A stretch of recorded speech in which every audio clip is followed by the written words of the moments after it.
Ay, magluto me. Luto. O, pamahaw. Meron. Nakaon na ni.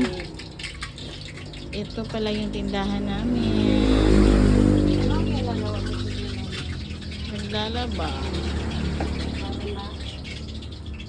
Ito pala ang aming tindahan. Maliit na tindahan. Sa Dulangan, Ligo City. Ito po siya. So, ito po yung labas namin. Nagbebenta din kami ng gulay at isda. Yan po. Ito po, meron din kaming ice cream.